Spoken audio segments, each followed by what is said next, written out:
آج ہم بیان کریں گے کہ سورۃ الکافرون اور سورۃ لہب اور سورۃ شعراء کس مرحلہ میں اور کیوں نازل کی گئی۔ اس کے علاوہ نبی اکرم صلی اللہ علیہ وسلم نے جب قریش کو اسلام کی دعوت دی تو ابو جہل کا رد عمل کیا تھا اور مسلمانوں نے کس طرح اسلام کو قبول کرنے کی وجہ سے ظلم و ستم کا سامنا کیا اور کس طرح اس سے بچے۔ السلام علیکم ورحمۃ اللہ وبرکاتہ۔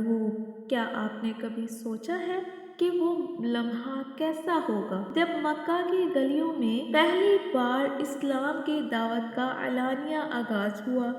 کیسا رد عمل تھا لوگوں کا اور نبی اکرم صلی اللہ علیہ وسلم نے کیسے حالات کا سامنا کیا؟ آج کی ویڈیو میں ہم بات کریں گے اس تاریخی اور ایمان افروز سفر کی جو رسول اللہ صلی اللہ علیہ وسلم کے پیغام کو دنیا بھر میں پھیلانے کا سبب بنا۔ تو ویڈیو کو آخر تک ضرور دیکھیے گا کیونکہ آخر میں ہم آپ کو ایک ایسا سبق دیں گے جو آپ کی زندگی بدل سکتا ہے۔ جب سورۃ شعراء آیت نمبر 214 نازل ہوئی جس میں حکم تھا اپنے خاندان کے لوگوں اور قرابت داروں کو نارے جہنم سے ڈرائیں، تو اس آیت کے نزول کے ساتھ ہی حکم ربانی پر عمل کرتے ہوئے آپ صلی اللہ علیہ وسلم نے تبلیغ کا کام شروع کر دیا۔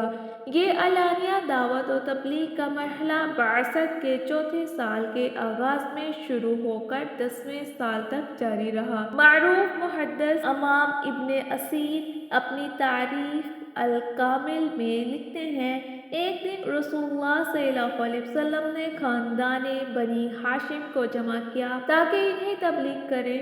جب وہ جمع ہو گئے تو ابو لہب نے الٹی سیدھی ہانکنا شروع کر دی جس کی وجہ سے آپ صلی اللہ علیہ وسلم اپنا مدعا بیان نہ کر سکے۔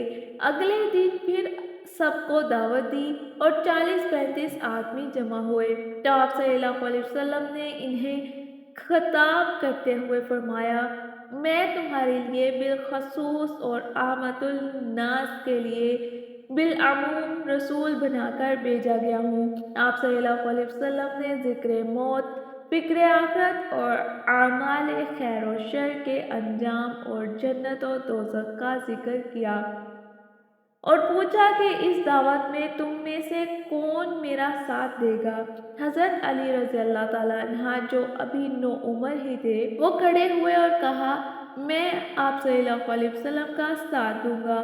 قبول اسلام کے وقت ان کی عمر کل 9 یا 10 سال تھی اور اس میں 3 سال جمع کریں تو ان کی عمر تقریباً 12 یا 13 سال بنتی ہے۔ آپ صلی اللہ علیہ وسلم کے چچا ابو طالب نے بھی کہا کہ یوں تو آپ صلی اللہ علیہ وسلم کا سارا خاندان یہاں جمع ہے اور میں بھی اس میں سے ایک ہوں، البتہ میں اپنی طرف سے حلفیہ یقین دہانی کراتا ہوں کہ میں تاحین حیات آپ صلی اللہ علیہ وسلم کا ساتھ دیتا رہوں گا۔ آپ صلی اللہ علیہ وسلم جو کہنا چاہیں کہیں، میں آپ صلی اللہ علیہ وسلم کا دشمنوں کا راستہ روکوں گا، لیکن اتنی بات ضرور ہے کہ میرا دل یہ نہیں چاہتا کہ میں اپنے باپ دادا عبد المطلب کا دین چھوڑ دوں۔ واقعی ابو طالب نے عمر بھر دین اسلام کو قبول تو نہیں کیا، نہ ایمان لائے، مگر نبی اکرم صلی اللہ علیہ وسلم کی حمایت کا حق ادا کر دیا۔ بخاری اور مسلم شریف میں ہے کہ جب آیت نازل ہوئی تو نبی اکرم صلی اللہ علیہ وسلم کوہ صفا پر چڑھ گئے اور مختلف خاندانوں کے بخاری اور مسلم شریف میں ہے کہ جب آیت وَأَنذِرْ عَشِيرَتَكَ الْأَقْرَبِينَ نازل ہوئی تو نبی اکرم صلی اللہ علیہ وسلم کوہ صفا پر چڑھ گئے اور مختلف خاندانوں کے نام لے لے کر آوازیں دی اور جب وہ جمع ہو گئے تو فرمایا، اگر میں تمہیں یہ کہوں کہ اس پہاڑی کے پیچھے ایک لشکر ہے جو تم پر حملہ کرنے والا ہے تو تم مان جاؤ گے؟ ان سب نے کہا، ہم نے آپ صلی اللہ علیہ وسلم کو کبھی جھوٹ بولتے نہیں سنا۔ تب آپ صلی اللہ علیہ وسلم نے فرمایا، میں تمہیں عذاب شدید سے ڈرانے والا ہوں۔ یہ سنتے ہی ابو لہب اٹھا اور بھڑک کر کہا، تو ہلاک ہو جائے، کیا تم نے ہم سب کو صرف اسی لیے جمع کیا ہے؟ اس کے جواب میں تیسرے پارے کی سورۃ اللہب تبت یدا ابی لہب وتب نازل ہوئی، جس میں ارشاد الہی ہے ابو لہب کے دونوں ہاتھ ٹوٹ گئے اور وہ خود بھی ہلاک ہوا، اس کا مال، اس کی کمائی کچھ اس کے کام نہ آئی، وہ عنقریب شعلہ مارتی ہوئی آگ میں داخل ہوگا، اور اس کی بیوی بھی ام جمیل جو لکڑیاں اٹھائے پھرتی ہے، اس کی گردن میں چھال کی رسی ہوگی۔ بخاری اور مسلم میں ہی ہے کہ جب آیت وَأَنذِرْ عَشِيرَتَكَ الْأَقْرَبِينَ نازل ہوئی تو آپ صلی اللہ علیہ وسلم اٹھے اور فرمایا، اے قریش کے لوگو، اپنی جانوں کو جہنم کی آگ سے بچا لو، حکم الہی کے سامنے میں تمہارے کسی کام نہ آ سکوں گا۔ اے بنی عبد المطلب، میں حکم الہی کے سامنے تمہارے کسی کام نہ آ سکوں گا۔ اے میرے چچا عباس، میں حکم الہی کے سامنے تمہارے کسی کام نہ آ سکوں گا۔ اے میری پھپھی صفیہ، میں حکم الہی کے سامنے تمہارے کسی کام نہ آ سکوں گا۔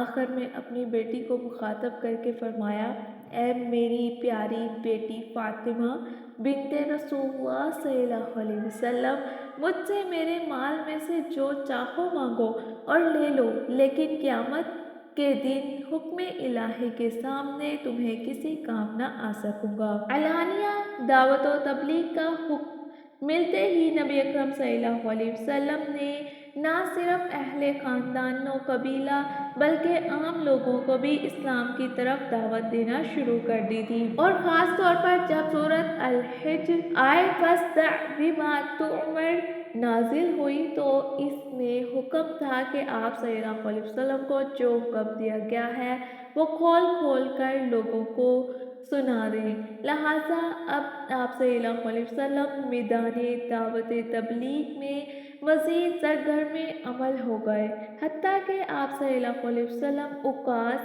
مجنہ اور ذی المجاز نامی میلوں میں جا ملتے، جہاں دور دراز سے لوگ آتے جاتے تھے، وہاں انہیں توحید رسالت کی دعوت دیا کرتے۔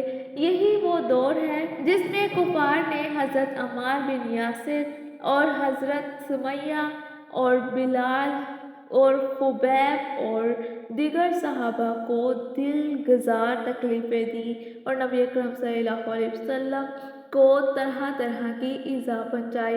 آپ صلی اللہ علیہ وسلم کے راستوں میں کانٹے بچھائے گئے، گھر کے سامنے گندگی پھینکی، عفونت پھیلائی۔ دوران نماز سجدہ آپ صلی اللہ علیہ وسلم کی پشت مبارک پر اونٹ کی غلاظت بھری اوجری ڈالی گئی۔ آپ صلی اللہ علیہ وسلم کو نعوذ باللہ دیوانہ، شاعر، کاہن اور جادوگر کہا گیا، اور آپ صلی اللہ علیہ وسلم کو قتل کرنے کی سازشیں کی گئی، مگر وہ کیا جانے نور خدا ہے کفر کی حرکت پہ خندۂ زن، پھونکوں سے یہ چراغ بجھایا نہ جائے گا۔ موسم حج آیا تو مشرکین نے ابو لہب کی سربراہی میں 25 سرداروں پر مشتمل ایک کمیٹی بنائی، جس کا مقصد صرف یہی تھا کہ نبی اکرم صلی اللہ علیہ وسلم کی تکذیب کی جائے۔ انہوں نے مکہ میں داخل ہونے والے تمام راستوں پر اپنے آدمی مقرر کر دیے اور باہر سے آنے والے حجاج اور زائرین کو بہکائے اکسائیں اور کردار کشی اور الزام تراشی کے ذریعے ان لوگوں کو آپ صلی اللہ علیہ وسلم سے متنفر کر دیں، مگر آپ صلی اللہ علیہ وسلم نے اپنا کام جاری رکھا۔ رسول اللہ صلی اللہ علیہ وسلم موسم حج میں میدان عرفات میں کھڑے ہو جاتے اور فرماتے، کوئی آدمی مجھے اپنے ساتھ اپنی قوم کے پاس لے جائے، کیونکہ قریش نے مجھے کلام الہی کی تبلیغ سے روک رکھا ہے۔ مشرکین نے اپنے تمام اوچھے ہتھ کنڈے ناکام ہوتے دیکھے تو دوسرا حربہ استعمال کیا، کہنے لگے، آؤ کچھ لو اور کچھ کمپرومائز یا مصالحت کر لیں، کچھ باتیں ہم اپنے آبائی دین کو چھوڑ دیتے ہیں، کچھ باتیں آپ چھوڑ دیں۔ اللہ تعالیٰ نے سورۃ القلم میں فرمایا، یہ لوگ چاہتے ہیں تم نرمی اختیار کرو تو یہ بھی نرم ہو جائیں۔ ابن جریر طبری کی ایک روایت سے معلوم ہوتا ہے کہ انہوں نے یہ پیشکش کی کہ 1 سال آپ صلی اللہ علیہ وسلم ہمارے معبودوں کی پوجا کریں اور 1 سال تک آپ صلی اللہ علیہ وسلم کے معبود کی عبادت کریں گے، جبکہ اس روایت سے معلوم ہوتا ہے کہ وہ کہنے لگے آپ صلی اللہ علیہ وسلم صرف ہمارے معبودوں کو برحق تسلیم کر لیں، تب بھی ہم آپ صلی اللہ علیہ وسلم کے معبود کی پوجا شروع کر دیں گے۔ امام ابن اسحاق بیان فرماتے ہیں نبی اکرم صلی اللہ علیہ وسلم ایک دن طواف کر رہے تھے کہ چند سرداران قبائل اسود بن مطلب بن اسد، ولید بن مغیرہ، امیہ بن حلف، عاص بن وائل سہمی نے آپ صلی اللہ علیہ وسلم سے کہا کہ ہم مل جل کر ایک دوسرے کے معبودوں کی عبادت کیوں نہ کر لیا کریں۔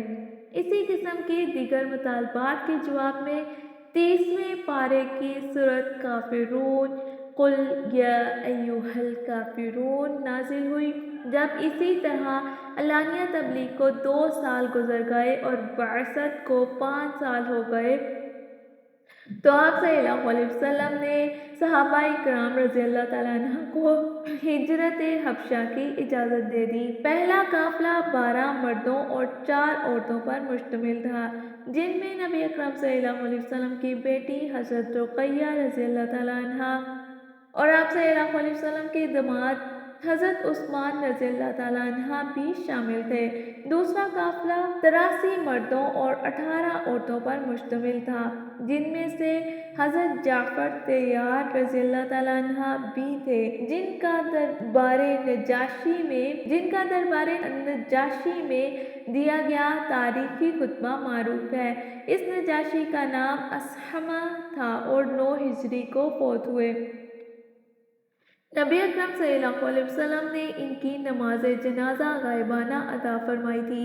اس سے قبل نبی اکرم صلی اللہ علیہ وسلم کو ذہنی کوفت پہنچانے کے لیے ابو لہب ملعون نے اپنے دونوں بیٹوں عتبہ اور عتیبہ کو زبردستی حکم دے دیا کہ وہ اپنی بیویوں کو طلاق دے دیں، کیونکہ ان دونوں کی بیویاں آپ صلی اللہ علیہ وسلم کی بیٹیاں حضرت رقیہ اور ام کلثوم رضی اللہ تعالیٰ عنہ تھیں، جو بعد میں یکے بعد دیگرے حضرت عثمان رضی اللہ تعالیٰ عنہ کے نکاح میں آئیں۔ نبی اکرم صلی اللہ علیہ وسلم کی شبانہ روز تبلیغ مساعی کی برکت سے نور اسلام پھیلنے لگا اور صدائے اسلام مکہ سے نکل کر حبشہ تک جا پہنچی تو قریش مکہ بکھلا گئے۔ اذا رسائنی کے تمام حربے ناکام ہوتے دیکھے تو ترغیب و ترہیب کا ہتھ کنڈہ طے کیا۔ مکی کے مالدار سردار عتبہ کو آپ صلی اللہ علیہ وسلم کے ساتھ مذاکرات کے لیے بھیجا۔ اس نے کہا اے میرے بھتیجے محمد صلی اللہ علیہ وسلم، اگر آپ اپنی اس تبلیغی کارروائی سے دولت سمیٹنا چاہتے ہیں تو ہم سارے ملک عرب کے اموال آپ صلی اللہ علیہ وسلم کے قدموں میں ڈھیر کرنے کے لیے تیار ہیں۔ اگر عزت اور نام و نمود کی طلب ہے تو ہم آپ صلی اللہ علیہ وسلم کو اپنا رئیس اور سردار مان لیتے ہیں۔ اگر حکومت کی تمنا ہے تو ہم آپ صلی اللہ علیہ وسلم کو پورے ملک عرب کا بادشاہ بنا دیتے ہیں، بس یہ تبلیغ چھوڑ دو۔ آپ صلی اللہ علیہ وسلم نے ان چیزوں کو ٹھکراتے ہوئے سورۃ الحامیم سجدہ کی پہلی 8 آیات کی تلاوت کر کے اصل حقیقت واضح کر دی، جن میں ارشاد الہی ہے اس بے حد رحم والے نہایت مہربان کی طرف سے اتاری ہوئی ہے ایسی کتاب جس کی آیات کھول کر بیان کی گئی۔ عربی قرآن ہے ان لوگوں کے لیے جو جانتے ہیں بشارت دینے والا، ڈرانے والا، تو ان کے اکثر نے منہ موڑ لیا سو وہ نہیں سنتے۔ انہوں نے کہا ہمارے دل اس بات سے پردوں میں ہیں جس کی طرف تم ہمیں بلاتے ہو، اور ہمارے کانوں میں ایک بوجھ ہے، ہمارے درمیان اور تیرے درمیان ایک حجاب ہے، بس تو عمل کر، بے شک ہم بھی عمل کرنے والے ہیں۔ کہہ دیں میں تو تمہارے جیسا ایک بشر ہی ہوں، میری طرف وحی کی جاتی ہے، تمہارا معبود صرف ایک ہی معبود ہے، سو اس کی طرف سیدھے ہو جاؤ اور اس سے بخشش مانگو۔ اور مشرکوں کے لیے بڑی حرکت ہے جو زکوٰۃ نہیں دیتے اور آخرت کا انکار کرنے والے وہی ہیں، بے شک وہ لوگ جو ایمان لائے اور انہوں نے نیک عمل کیے ان کے لیے ختم نہ کیا جانے والا اجر ہے۔ اتبا یہ سب سن کر واپس لوٹا تو سرداران قریش کو جا کر کہا کہ میں وہ کلام سن کر آیا ہوں جو کہانت ہے، نہ شاعر ہے اور نہ جادو ہے، نہ منتر ہے۔ تو وہ کہنے لگے، لو اتبا پر بھی اس کا جادو چل گیا۔ جب ترغیب و لالچ کا یہ تیر بھی نہ چلا تو وہ آپ صلی اللہ علیہ وسلم کے چچا ابو طالب کے پاس گئے اور یہ دھمکی دے دی کہ اپنے بھتیجے کو باز کر لو اور ورنہ ہم اسے قتل کر دیں گے اور تم اکیلے ہم سب کو کچھ نہ بگاڑ سکو گے۔ مشرکین کے اس بدلتے ہوئے تیور کو دیکھ کر ابو طالب نے آپ صلی اللہ علیہ وسلم کو بلا بھیجا اور فہمائش کرنا چاہی تو ایک متکلم روایت میں ہے کہ آپ صلی اللہ علیہ وسلم نے فرمایا، چچا جان، اگر یہ لوگ میرے دائیں ہاتھ پر سورج اور بائیں ہاتھ پر چاند بھی لا کر رکھ دیں اور چاہیں کہ میں تبلیغ اسلام چھوڑ دوں تو میں تب بھی نہیں چھوڑوں گا یہاں تک کہ اسلام کا دین غالب ہو جائے یا میری جان جاتی رہے۔ اسی دور میں نبوت کے چھٹے سال حضرت حمزہ اور عمر فاروق رضی اللہ تعالیٰ عنہ مسلمان ہو گئے۔ نبی اکرم صلی اللہ علیہ وسلم نے دعا مانگی تھی، اے اللہ، دو آدمیوں ابو جہل اور عمر میں سے جو تجھے زیادہ پسند ہے اس کے ساتھ اسلام کو عزت دے۔ بس اللہ تعالیٰ نے ان دونوں میں سے حضرت عمر کو زیادہ پسند کیا اور ان کو چن لیا، یعنی ان کا مسلمان ہونا زیادہ محبوب تھا۔ اللہ تعالیٰ نے آپ صلی اللہ علیہ وسلم کی دعا قبول فرمائی اور حضرت عمر رضی اللہ تعالیٰ عنہ اسلام لائے۔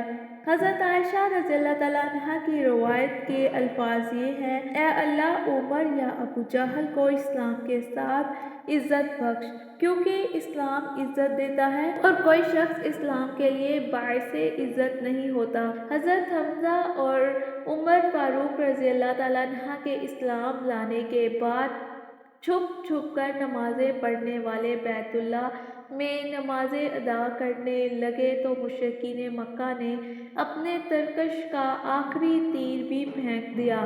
نبوت کے 7ویں سال ماہ محرم نے بنی ہاشم سے مکمل سوشل بائیکاٹ کر دیا، اس معاہدے کی تحریر باب کعبہ پر لٹکا دی، نبی اکرم صلی اللہ علیہ وسلم اور آپ صلی اللہ علیہ وسلم کے قبیلے کے ساتھ خرید و فروخت، لین دین، اٹھنا بیٹھنا ترک کر دیا تو بنی ہاشم ناچار خیمہ ابی طالب میں محبوس اور محصور ہو گئے۔ مشرکین نے اشیاء خوردانی بند کر دی۔ یہ سلسلہ 3 سال تک جاری رہا۔ حافظ ابن قیم رحمۃ اللہ لکھتے ہیں، اس بائیکاٹ کی تحریر کا لکھنا والا بغیث بن عامر تھا اور نبی اکرم صلی اللہ علیہ وسلم کی بد دعا کی وجہ سے اس کا تحریر لکھنے والا ہاتھ شل ہو گیا تھا۔ امام سہلی رحمۃ اللہ نے اس بائیکاٹ کے دوران میں پیش آمدہ مشکلات بھی ذکر کی ہیں۔ اشیاء خوردانی نہ ہونے کی وجہ سے پتے کھاتے اور پکانے کے بجائے مینگنیاں کرتے تھے۔ حضرت سعد بن ابی وقاص رضی اللہ تعالیٰ عنہ کا بیان ہے کہ ایک رات چلتے ہوئے کوئی تر چیز میرے پاؤں کو لگی تو میں نے بھوک کے مارے فوراً پکڑ کر نگل لی اور مجھے آج تک معلوم نہیں کہ وہ کیا چیز تھی۔